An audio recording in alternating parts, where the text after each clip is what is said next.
ઓમ નમઃ સદેભ્યઃ. ઓમ નમઃ સદેભ્યઃ. ઓમ નમઃ સદેભ્યઃ. આતંબને પરમાત્મા હો શાંતિ સારે દેશ में है देशना सर्वोदय महावीर के संदेश में महावीर के संदेश में.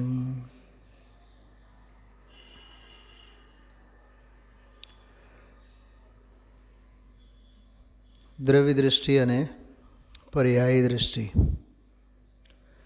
અનાદિ પર્યાયી દૃષ્ટિ છોડાવીને ત્રિકાળ દ્રવ્ય દૃષ્ટિ કરાવવા માટેનો અપૂર્વ સ્વાધ્યાય, અપૂર્વ પ્રવચન આજનો. લગભગ સમજો આજનો આખો સ્વાધ્યાય માત્ર અને માત્ર પર્યાય દૃષ્ટિ છોડાવવાની દૃષ્ટિએ અને દ્રવ્ય દૃષ્ટિ કરાવવાની દૃષ્ટિએ અત્યંત માર્મિક એવો હતો.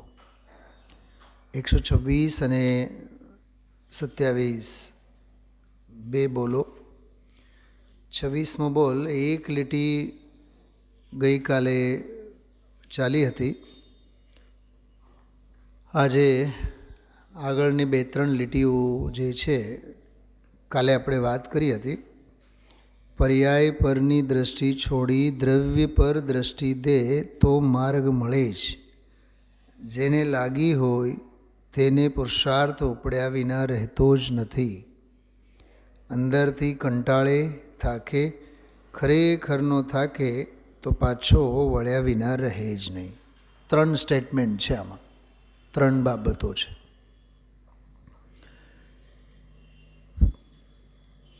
એટલે બોલ 126મો પણ 3 સ્ટેટમેન્ટ, 3 ઉદ્ગારો.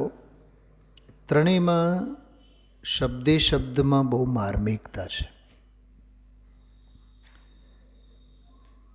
થોડાક હું વિષયબિંદુની નોંધ કરી રાખી છે લગભગ શરૂઆતની 40 મિનિટના પ્રવચનની. થોડુંક એનું વાંચન કરું છું, સાંભળજો તમે. મૂળ મુદ્દો તો આમાં દ્રવ્ય સ્વભાવની દૃષ્ટિ કરાવી. 252 નંબરનું કળશ ટીકા આપણે આવા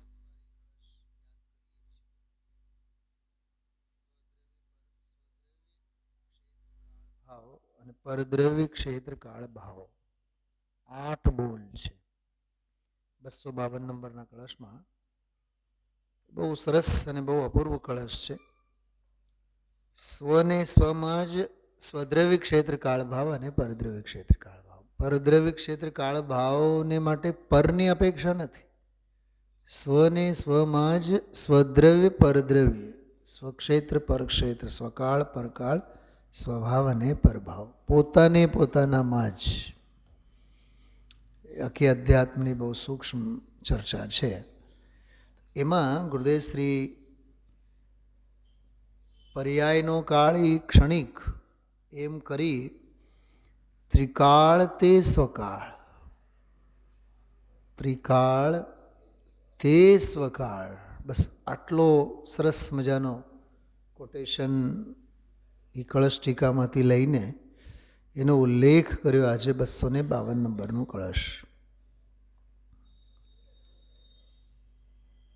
ષટકારકોની ચર્ચા પણ સરસ આવી આજે.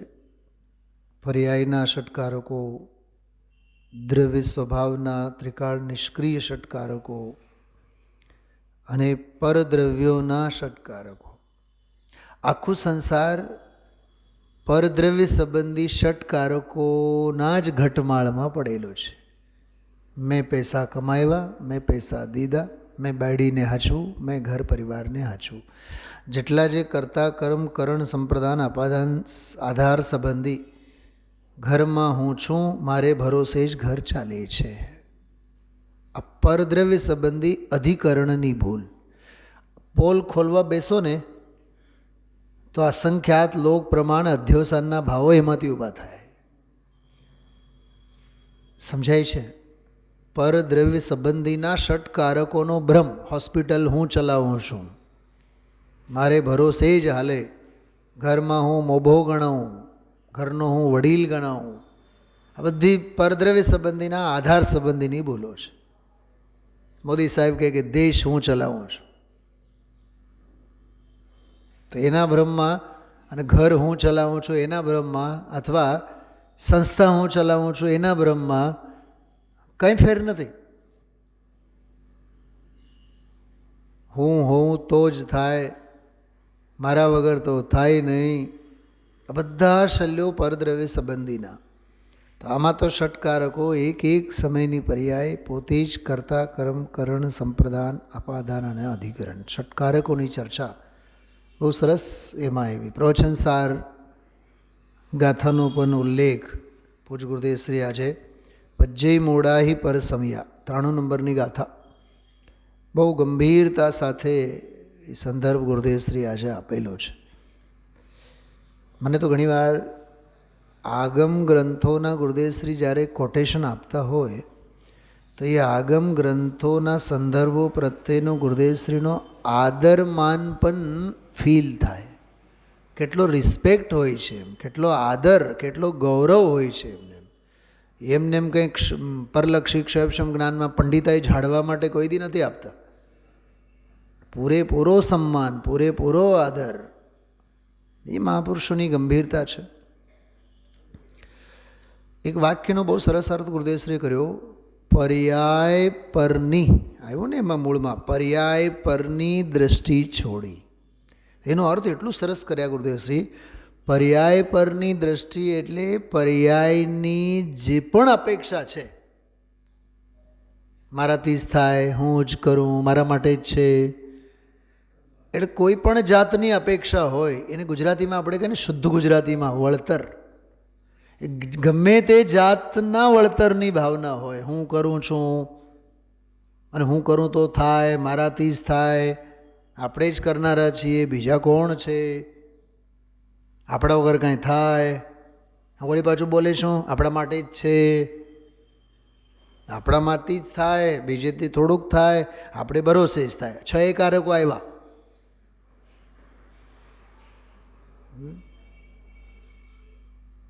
હવે હું 2-3 દાખલા આપું ને તો કાન ખડા થઈ જાય આપણા બધાના. મારાથી જ શરૂ કરું છું. વ્યાખ્યાન હું જ કરું, વ્યાખ્યાન તો મને જ કરતા આવડે, મારાથી જ થાય, કરણની ભૂલ મારા માટે જ થાય, સંપ્રદાયની ભૂલ, હા, અને મારામાં છે એવી આવડત એટલે જ થાય, મારામાંથી જ થાય, અપાદાનની ભૂલ, મારે ભરોસે જ હાલે બધું. એમ પ્રક્ષાલમાં, પૂજામાં બધે લાગુ કરવાનું. પ્રક્ષાલ હું જ કરું, પ્રક્ષાલનું કામ એ મારું જ કામ છે, અમે કરીએ તો જ થાય, અમારાથી જ થાય. અને અમે ક્યાં ગામને માટે કરીએ, અમે અમારા માટે જ કરીએ છીએ. અમારે ભરોસે જ થાય. એમ દરેકમાં પ્રક્ષાલ, પૂજા, મંદિર, સંસ્થા, સમાજ, વ્યાખ્યાન, જેટલી પરલક્ષી ક્રિયાઓ છે દરેક ઉપર આ 6 કારકોની અપેક્ષા લાગુ કરવાની. અશોકભાઈ, તો આપોઆપ નસ પકડાય આપણને. એટલે પર્યાય પરની દ્રષ્ટિ એટલે પર્યાયની જે કંઈ પણ અપેક્ષા છે. કાં શાસ્ત્રોમાં ગાય અને વાછરડાનો દાખલો આપ્યા છે, કોઈ તીર્થંકરની માતાનોય દાખલો નથી આપ્યો. મનુષ્ય ગતિના મા દીકરાનો દાખલો આપવો જોઈએ ને. વાત્સલ્ય અંગમાં ગાય વાછરડાનો દાખલો આપ્યો છે. કાં? કેમ કે ગાયને કોઈ પણ વળતરની અપેક્ષા નથી. અને દુનિયાની ગમે તેવી કરોડપતિ અબજોપતિની ઔલાદ હોય ને માં, એને દીકરા પાસેથી અપેક્ષા હોય અને હોય જ. એટલું તો માનતી જ હોય કે ઘડપણની મારી આ લાકડી છે. અપેક્ષા હોય અને હોય જ નિયમથી.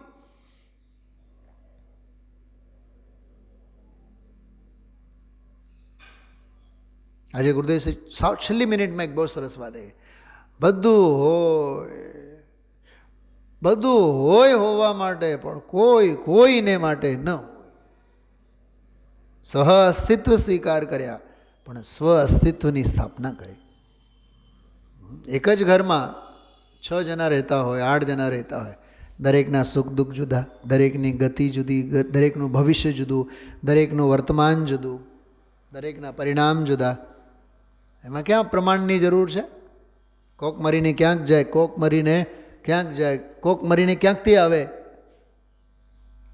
ઘરે નાનું બાળક આવે, પરિવારમાં તો હતું જ નહીં, તો એ પહેલાં ક્યાંક કોક ગતિમાં હતો નહીં, તો કોઈ ગતિમાં આવ્યો ને કોઈ ગતિમાં આવ્યો ને જવાનો કોઈ ગતિમાં.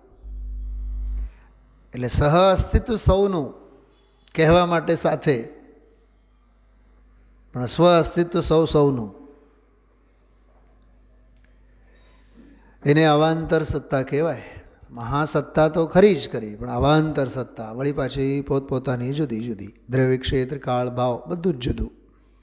તો પર્યાય પરની એટલે કે પર્યાયની બધી જ અપેક્ષાની ગુરુદેવશ્રી એના પર જોર દઈને કીધું છે.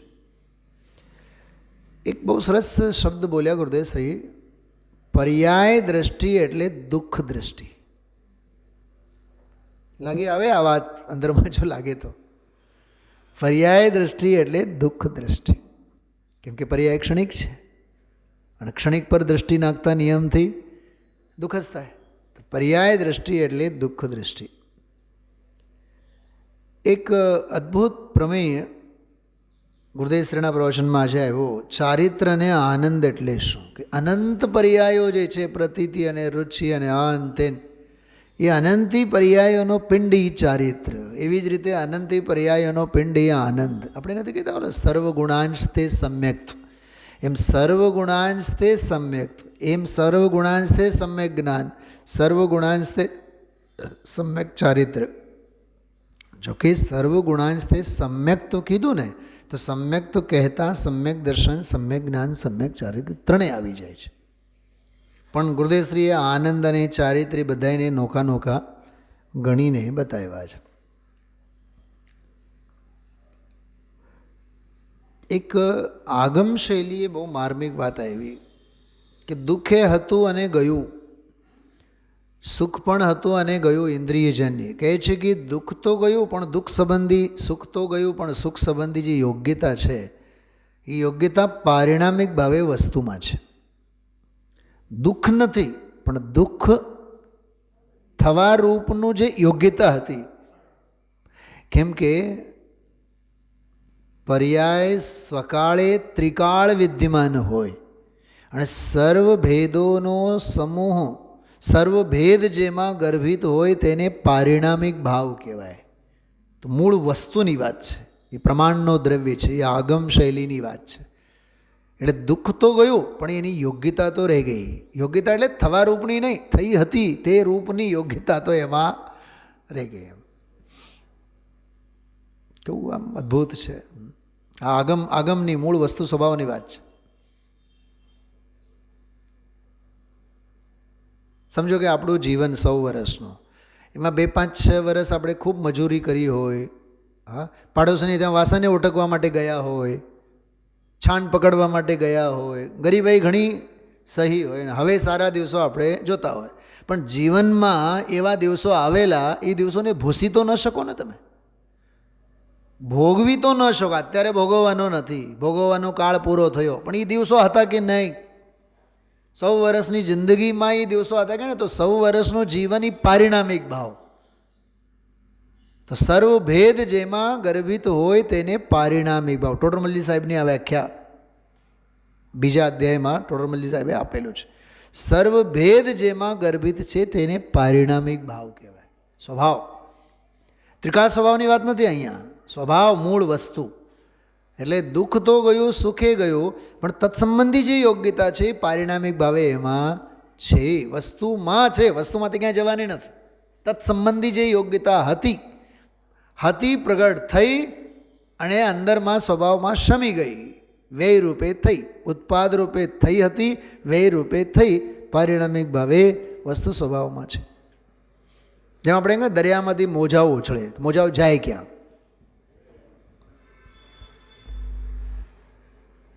દુનિયામાંથી ગાયબ તો નથી થઈ, જમીન પર તો આવી નહીં, ઉછળી હતી દરિયામાં, તો ગઈ ક્યાં કે દરિયામાં, તો છે કે નહીં કે હા છે, દરિયા ભાવે છે, બસ એ સીધી વાત છે.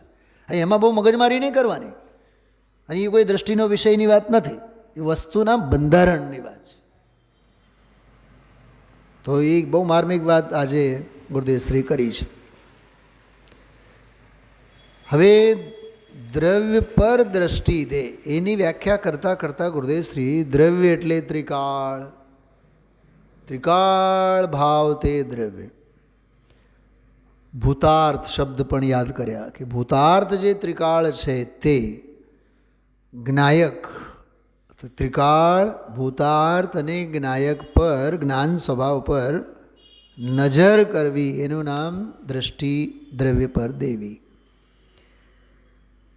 એક બહુ સરસ શબ્દ બોલ્યા, એ જે જ્ઞાયક અને ત્રિકાળ ભાવ છે વર્તમાન ધ્રુવ છે. કેવો છે? ભૂત ધ્રુવ અને ભવિષ્ય ધ્રુવ એમ નથી કહેતા. અને ભૂત વર્તમાન ભવિષ્ય એ ત્રણ કાળવાળો વર્તમાન નહીં. વર્તમાન એટલે વર્તતો.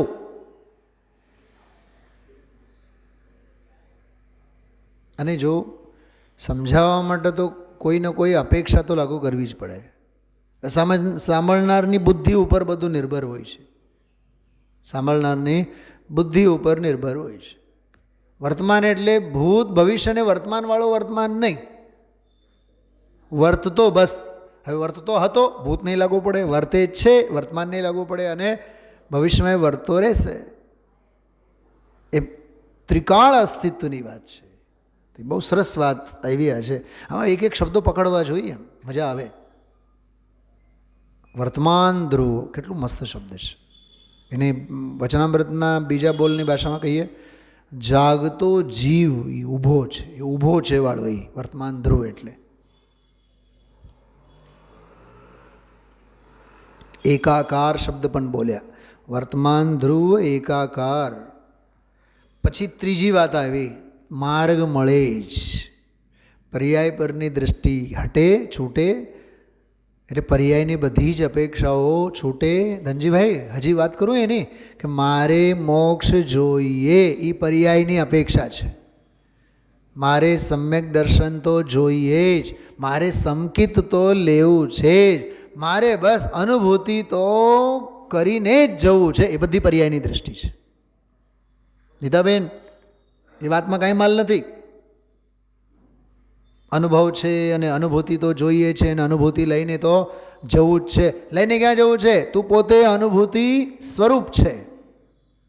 અનુભૂતિ સ્વરૂપનો સ્વીકાર એનું નામ અનુભૂતિ છે. અનુભૂતિ મને થઈ છે એ ઢંઢેરો અનુભૂતિ નથી. ગુરુદેવશ્રી હમણાં બોલ્યા હતા 4-5 દિવસ પહેલાં, 105 નંબરના વ્યાખ્યાનમાં બોલ્યા હતા. 105 નંબરનો બોલ, અનાદિકાળથી આત્માને જ્ઞાયકનો વેશ, એમાં બોલ્યા હતા કે એ તો સર્વજ્ઞ જાણે કે આ પર્યાય આવી અને આ પર્યાય ગઈ. કોણ જાણે? ગણધર ન કીધું, આચાર્ય ઉપાધ્યાય સાધુ ન કીધું, સર્વજ્ઞ જાણે. કેમ કે પર્યાયના અનંતા અવિભાગી પ્રતિચ્છેદરૂપ સૂક્ષ્મ અંશોને સર્વજ્ઞ સિવાય કોઈ જાણી જ ન શકે. કેવળ જ્ઞાન જ જાણે એને. તું ક્યાં તારી પપુડી વગાડે છે, મને બધું આવડે છે ને મને બધું ખબર છે. કેવળ જ્ઞાનની કલ્પના માત્ર કર તો રોમાંચ થાય.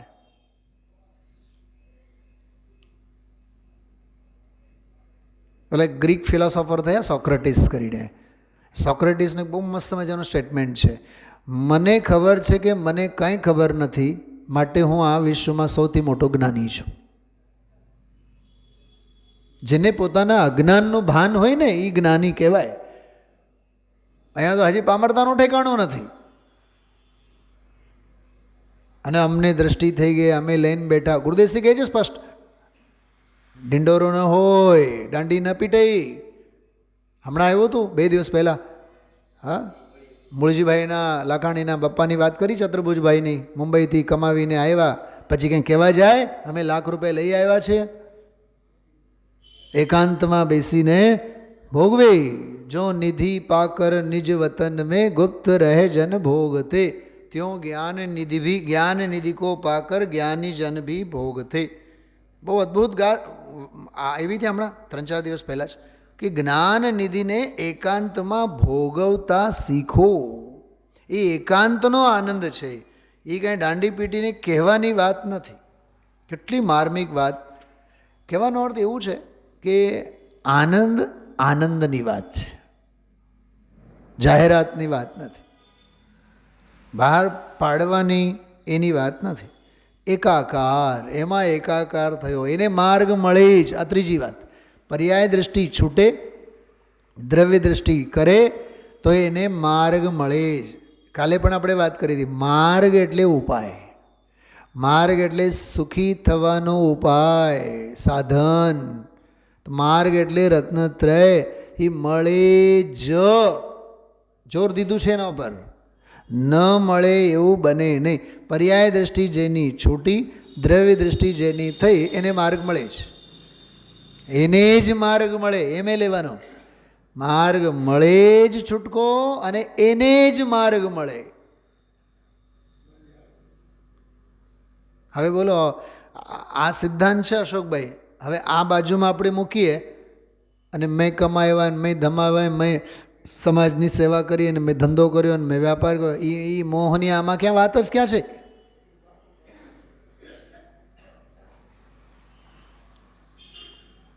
તો માર્ગ મળે જ. માર્ગ વળી પાછો એ પર્યાય છે. એક ઓર તો એમ કહે કે પર્યાયથી દૃષ્ટિ છોડાવે, દ્રવ્ય દૃષ્ટિ કરાવે, અને દ્રવ્ય દૃષ્ટિ કર્યા બાદ મળે છે શું? માર્ગ. માર્ગ એ શું? પર્યાય. તો પર્યાયની દૃષ્ટિ છોડાવી અને નવી પર્યાય પ્રગટ થઈ. શું કીધું? આ પર્યાયની દૃષ્ટિ તો છોડાવી અને ઓલી પર્યાય નવી વળી પાછી નવી આવી. એ તો એવું થયું. કેવું? એરણની ચોરી નહીં, સોરી, લોખંડની ચોરી અને એરણનું દાન કર્યું. તો એરણની ચોરી અને સોયનું દાન કર્યું. ઓલી પર્યાય દૃષ્ટિ છોડી તો મોટી પર્યાય પ્રગટ થઈ. કંઈક સમજાય છે? પણ ઓલી પર્યાયની દૃષ્ટિ છોડાવી એટલે મોહમયી પર્યાયની દૃષ્ટિ છોડાવી, અજ્ઞાનજન્ય પર્યાયની દૃષ્ટિ છોડાવી. અને ઓલી પર્યાય પ્રગટ થઈ એટલે નિર્મોહ વીતરાગી પર્યાય પ્રગટ થઈ. હવે સાંભળજો, બે તરફ પર્યાય છે. બેઉ તરફ પર્યાય છે. બેઉ તરફ. થોડુંક વ્યતિરેક દૃષ્ટાંત આપું છું, સાંભળો. વચ્ચે રાવણ છે, એક બાજુમાં સીતા છે, બીજી બાજુમાં મંદોદરી છે. તો રાવણની દૃષ્ટિ ક્યાં? ભલો, સીતાની દૃષ્ટિ છોડીશ તો મંદોદરીની દૃષ્ટિ પ્રગટ થાય. અને રાવણની ભલાઈ શેમાં છે? રાવણનું હિત શેમાં છે? રાવણના વંશનો હિત શેમાં છે? કે ભાઈ મંદોદરીની દૃષ્ટિ કર. દ્રવ્ય સ્વભાવ છે. મેં વ્યતિરેક દૃષ્ટાંત કીધું છે, ધ્યાન રાખજો. નકારાત્મક દૃષ્ટાંત છે, વ્યતિરેક દૃષ્ટાંત. એમ તો દ્રવ્ય સ્વભાવ છે. દ્રવ્ય સ્વભાવને અનાદિકાળથી કઈ દૃષ્ટિ છે? કે પર્યાય દૃષ્ટિ છે, અજ્ઞાનની દૃષ્ટિ છે. તો કઈ દૃષ્ટિ કરાવી છે? કે દ્રવ્ય દૃષ્ટિ. પ્રગટશે શું? કે મોક્ષ માર્ગ પ્રગટ થશે. અચ્છા, પ્રગટ જે થવાનો એ પર્યાય જ હશે. એ માર્ગ હોય કે માર્ગ ફળ હોય. વાહ, ગજબની વાત છે. કેમ કે આવવાનું, જવાનું, થવાનું, કરવાનું બધું શેમાં? કે પર્યાયમાં. કંઈક સમજાય છે? આ બધી કથા ગુરુદેવશ્રી કરી છે આજે. આ બધી આ જ શૈલીથી કરી છે. પર્યાય દ્રષ્ટિ છોડાવે, નવી પર્યાય પ્રગટ થાય. જો ગજબની વાત, પર્યાય દ્રષ્ટિ છોડાવ્યા પણ પ્રગટ થઈ વળી પાછી પર્યાય. દ્રષ્ટિ ગઈ, પર્યાય રહી.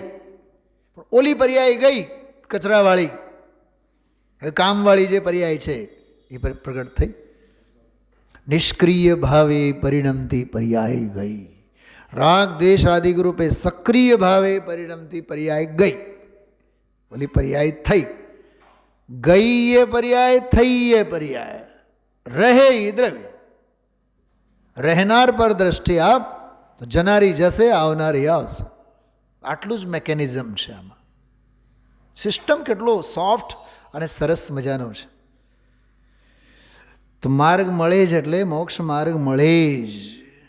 પછી એમાં બહુ સરસ વાત આવી કે જેને જેની લગ્ની હોય એનો પુરુષાર્થ થાય જ. રુચિ અનુયાયી વીરવાળી વાત બહુ સરસ આવી. પછી થોડીક માર્મિક વાત આવી, નમસ્કાર મંત્ર અંગેની વાત આવી કે 35 અક્ષરો છે એ બધી વાત કરી. દ્રવ્ય સંગ્રહ, નિમિચન સિદ્ધાંત ચક્રવર્તીનો દાખલો આપ્યો. પછી ઓલા યશો વિજય જે તે કાળના સાધુ શ્વેતાંબર એની વાત. ધવલાજીને આધારે 3 વિશેષ અર્થ નમોકાર મંત્ર અંગેના આજે કર્યા ગુરુદેવશ્રી. પહેલો, નમો અરંતાણમ, નમો સિદ્ધાણમ, નમો આયર્યાણમ, એવી રીતે તો પંચ નમસ્કાર મંત્ર બોલવાની પદ્ધતિ છે. બીજી વાત, નમો લોએ છે ને, લોએ સવ સાવણમમાં લોએ જે છે એ લોએ અંત્યદીપક છે. એટલે પહેલાંના ચરણો માટે પણ પદોને પણ તે લાવવું પડે. નમો લોએ સવ અરહંતાણમ, એમ લોકમાંના સર્વે અરહંતોને નમસ્કાર, એમ લોકમાંના સર્વે સિદ્ધોને નમસ્કાર. આ બીજો અર્થ. નમો લોએ સવ અરહંતાણમ, સવ સિદ્ધાણમ, સવ આયર્યાણમ, સવ ઉવજ્જાયણમ અને લોએ સવ સાહુનમ. એવી રીતે દરેક ચરણમાં એ લાગુ કરવાના.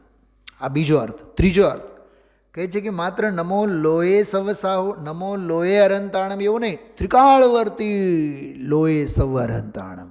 વળી પાછો એટલે લોએ વાળો એ 5 વખત, પછી સવ ત્રિકાલવર્તી વાળો 5 વખત. ત્રણેય કાળમાં વર્તતા સર્વ અરહંતોને નમસ્કાર, એમ ત્રણેય કાળમાં વર્તતા સર્વસિદ્ધોને, આચાર્યોને, ઉપાધ્યાયોને, સાધુઓને નમસ્કાર. આ 3 અર્થ. હું આપને પૂછું છું, આના ઉપર આપણું ધ્યાન કેટલું ગયું છે આટલા વર્ષોમાં?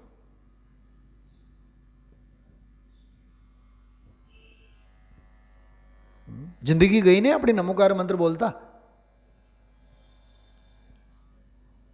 સમજાય છે દૈનિક સ્વાધ્યાયનો લાભ કેટલો છે? ઠપકો તો ઠપકો સમજો, પણ બેભાન દશામાં ધર્મ થાય છે આપણા જીવનમાં. મંદિરે આવ્યા, નમોકાર મંત્રની માળા કરી, જાપ કર્યા, પૂજા કરી, નમોકાર મંત્ર વિધાને કર્યું અને પૂજને કર્યું અને પંચપરમેષ્ઠીની પૂજા અને ફલાની અને ઢીકણી. પણ આ નમો અરહંતાણમ સિદ્ધાણમ આયર્યાણમ વાળો એક આખો જુદો. નમો લોએ અરહંતાણમ સિદ્ધાણમ આયર્યાણમ એ વાળો જુદો. નમો લોએ સવ અરહંતાણમ સિદ્ધાણમ વાળો એ જુદો. 3 અર્થ છે એના. અને ધવલાજીમાં લખેલ છે એ વીરસેનાચાર્ય. કેવો અગાધ સ્વાધ્યાય ગુરુદેવશ્રીનો. સાચી વાત કરું, આપણી કરુણતા. જે વિષય ચાલતો હોય ને બસ એ વધીને કલાક એક સ્વાધ્યાય સાંભળવાનો આપણો અભ્યાસ છે. એમાં હજારો ગ્રંથોના દાખલાઓ ગુરુદેવશ્રી આપે છે. કોઈ દી ગ્રંથો નથી આપણે કાઢતા, નથી વાંચતા. છે ને આપણી પાસે એટલે શાસ્ત્રો, એવું કમનસીબ. અને કહેનાર હોય તો એ આપણે સાંભળવું નથી. કેટલી અવગાહના છે શાસ્ત્રોની, વિચાર તો કરો. અંદરમાં આપણને ઉમળકો કેટલો. 3 નંબરની ગાથા પજ્જે મોડાઈ પરસમ્યા ગુરુદેવશ્રી આજે કીધું. ઘરે જઈને અડધી કલાક આપણે વાંચીએ. અસમાન જાતિ મનુષ્ય વ્યવહાર, છાતી સરસો ચોટીને બેઠો છે જીવ. એ મૂળ ટીકા, મૂળ પ્રકરણ, મૂળ સંદર્ભ. થોડુંક અંદરમાં ઉમળકો હોવો જોઈએ. સ્વાધ્યાય અંગેનો ઉમળકો ચોક્કસ રાખવો જોઈએ. ઘણી પ્રેરણા લેવા જેવી છે આમાં. નમોકાર મંત્ર અંગે આ બહુ જ માર્મિક સ્ટેટમેન્ટ સમજો આજે ગુરુદેવશ્રીએ કર્યો. બાકી તો ક્રમબદ્ધ અંગેની વાત સહેજે સ્વાધ્યાયમાં તો આવે જ છે. ષટકારકોની તો વાત ખૂબ જ સરસ આવી. સહજ સ્વરૂપ પ્રભુ એમ બોલ્યા. સહજ સ્વરૂપ પ્રભુ શબ્દ તો જુઓ. સહજ સ્વરૂપ પ્રભુ. અહીં તો આત્મા ઉપર લેવાની વાત છે. પછી એમાં સંગ્રહાલય આ તે બધા રૂપકો ખૂબ સરસ અદ્ભુત રીતે જે લીધું છે. આમ જો પહેલી જ ગાયે 234માં પાને 252મો કળશ એ બધું યાદ કર્યું છે ગુરુદેવશ્રીએ. યશો વિજયની પણ વાત એમાં આવી. જો આમાં 236માં પાને જો પર્યાય પરની દ્રષ્ટિ શું બોલ્યા છે. જો પર્યાય પરની એટલે પર્યાય ઉપરની, ઉપરની એટલે પર્યાયની અપેક્ષાની. 3-4 દિવસ પહેલાં મેં કીધું હતું, વસ્તુ સ્વભાવ નિરપેક્ષ, અને અહીંયા શ્વાસે શ્વાસે અપેક્ષાઓ. વસ્તુ સ્વભાવ નિરપેક્ષ અને ચિત્તમાં અપેક્ષાઓ. તો અપેક્ષાની જે દ્રષ્ટિ છે તે છોડી દે. જો તારે કલ્યાણ કરવું હોય, આત્માનું હિત કરવું હોય, સુખને પંથે આનંદને પંથે તારે જવું હોય તો પર્યાય દ્રષ્ટિ છે. જો શબ્દ જો, તે દુઃખ પંથ છે. શબ્દે શબ્દ આમ હીરા જડેલા છે.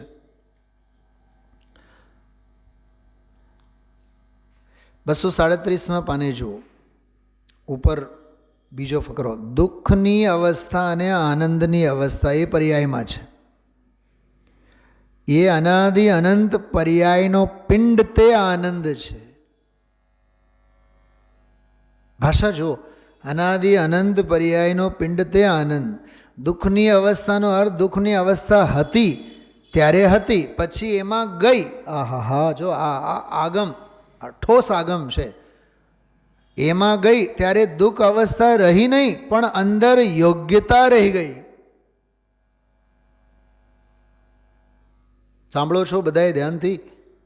ઘણા લોકોને આ વાત બેસતી નથી. ઘણા નહીં, 99% લોકોને બેસતી નથી. કેમ કે હવે સૂક્ષ્મ સૂક્ષ્મ સૂક્ષ્મ અધ્યાત્મની ચર્ચામાં એવા રગદોળાઈ ગયા છે, આ આગમની અપેક્ષા મગજમાં જ નથી રહેતી. એટલે ગુરુદેવ શ્રી પાસેથી વસ્તુ વ્યવસ્થા સાંભળવા અને સમજવા જેવી છે. યોગ્યતા એટલે કે છે તો અંદર પારિણામિક ભાવ. ઝીણી વાત છે ભાઈ, સુખ અને અંદર સુખરૂપ પરિણમન થઈ ગયું. પાના નંબર 237 નીચે જુઓ, સૌથી નીચે માર્ગ મળે જ, એમાં જોજો, અથવા આખો ફકરો જો. એક ઓર પર્યાય દૃષ્ટિ છોડાવવી અને દ્રવ્ય દૃષ્ટિ કરી ત્યારે મોક્ષ માર્ગની પર્યાય તેને પ્રગટ.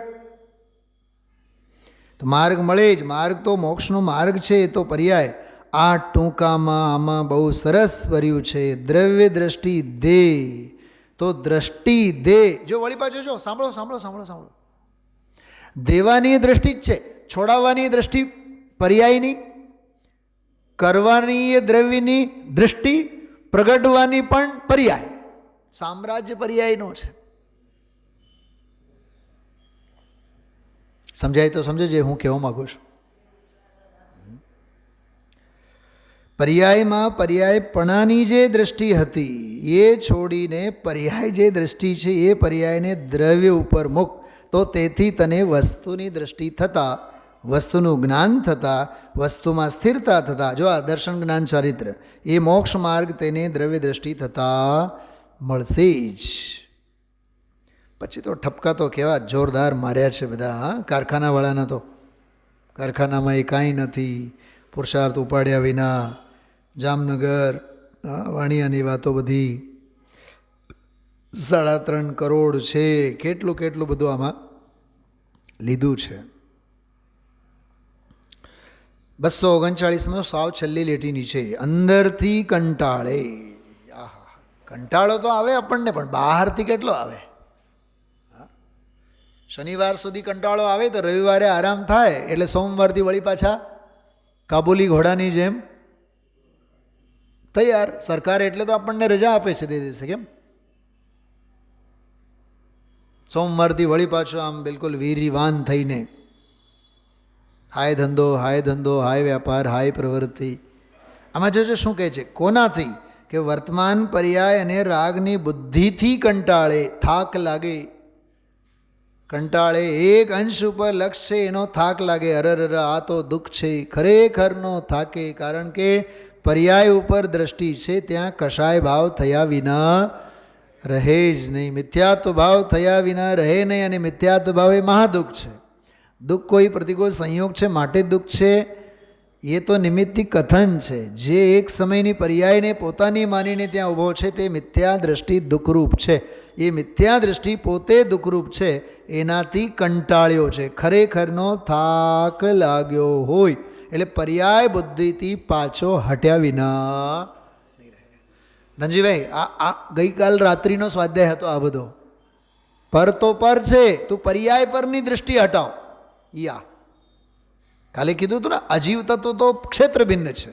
અંદરમાં જે પ્રગટ થતા આશ્રવ તત્વ છે, અંદરની બીમારી, એની વાત છે. ત્યાંથી છૂટ એમ. ચેતન રૂપ અનુપ અમૂરત સિદ્ધ સમાન સદાપદ મેરો મોહ મહાતમ આત્મ અંગ કિયો પર સંગ મહાતમ ઘેરો. જો જ્ઞાન કલા ઉપજી અબ મોહિ કહો ગુણ નાટક આગમ કેરો. જાસ પ્રસાદ સદે શિવ માર્ગ વેગી મિટે ભવવાસ. ભવવાસ એટલે આ ઘટમાં વાસ. કલંકરૂપ દેહમાં જે સ્થિતિ છે એ મટ્યા વિના નહીં રહે. સ્વાર્થ કે સાચે પરમાર્થ કે સાચે ચિત્ત સાચે સાચે વૈન કહે સાચે જૈન મતી હૈ. કહું કે વિરુદ્ધ નહીં પર જાય બુદ્ધિ નહીં. કહું કે વિરુદ્ધ નહીં પર જાય બુદ્ધિ નહીં. આત્મ ગવેશી ન ગ્રહસ્થ હૈ ન જતી હૈ. જો ગઈકાલનો આવ્યો સિદ્ધિ રિદ્ધિ વૃદ્ધિ દિશે ઘટ મેં પ્રગટ સદા. અંતર की लच्छी सो अजाची लच्छपति है. दास भगवंत के उदास रहे जगत सो सुखी आ सदैव ऐसे जीव समकिત. આપણામાંથી કેટલા લોકો નાટક સમયસર કાઢીને કોઈ દી આ વાંચ્યું છે કાવ્યો? બોલો નીતાબેન. ગુરુદેવશ્રીને બધું મોડે છે. આ શાસ્ત્રની અવગાહના ગુરુદેવશ્રીની. આ છપાવનાર તો પછી છપાવ્યા છે. ગુરુદેવશ્રી બધું જોયા વિના બધું બોલી ગયા છે આજે લાઈવ પ્રવચનમાં. નાટક સમયસાર શું હિન્દી, શું ગુજરાતી, શું પ્રાકૃત, શું સંસ્કૃત, આ અવગાહના છે ગુરુદેવશ્રી પાસેથી શીખવા જેવી છે. ખરેખરનો થાકે તીખી ધગશ શબ્દ પણ બેનશ્રીના શબ્દોમાં આવે છે. શરતું પણ ભારે. 127માં બોલજો. કોઈ કોઈનું કંઈ કરી શકતું નથી. વાહ. કોઈ કોઈનું કંઈ કરી શક. પ્રથમાન યોગના પાના ફેરવો તમે. દીકરો ચક્રવર્તી છે, બીજો દીકરો કામદેવ છે, કેટલાક દીકરાઓ ગણધર થવાની તૈયારીમાં છે. ગણધર થવાની તૈયારીમાં પોતે દીક્ષા લીધી છે. આદિનાથ ભગવાનની વાત કરું છું. રોટલાની સગવડતા કરી તીર્થંકરને, તોય 12-13 મહિના વર્ષ સુધી રોટલાની સગવડતા નથી. જેણે દીક્ષા લીધી ત્યારે તો કરોડો દેવો બધા ઉજવણી કરવા આવ્યા હતા. દીક્ષા કલ્યાણક વખતે આવ્યા હતા ને. દીક્ષા પછી 6 મહિના તો ધ્યાનમાં રહ્યા, પછી 6, 7, 8 મહિના 12-13 મહિના સુધી આહાર વિના જ રહ્યા. આનું નામ દાને દાને પે લિખા હોતા હૈ ખાને વાલે કા નામ. અને આપણે લઈને બેઠા, આપણે આટલું બધું કરીએ છીએ, આપણને તરત જ વળતર જોઈએ.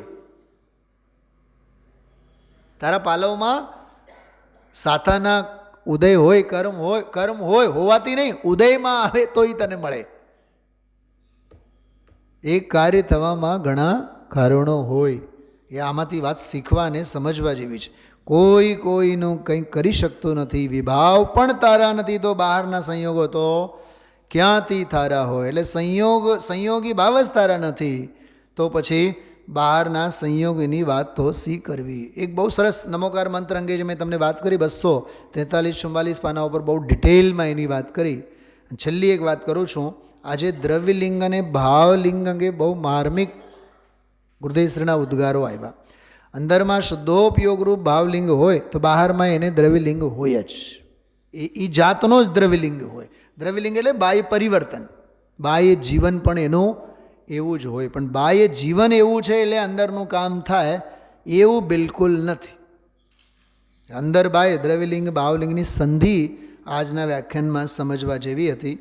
અને છેલ્લી એક વાત, કોઈ પણ શાસ્ત્ર, કોઈ પણ ગાથા, કોઈ પણ પ્રકરણ હોય, શબ્દાર્થ, નયાર્થ, મતાર્થ, આગમાર્થ અને ભાવાર્થ 5 પ્રકારે એને સમજવું જોઈએ. શાસ્ત્રોના અર્થ કરવાની પદ્ધતિ બહુ સરસ આજે ગુરુદેવશ્રીએ એમાં સમજાવ્યા છે.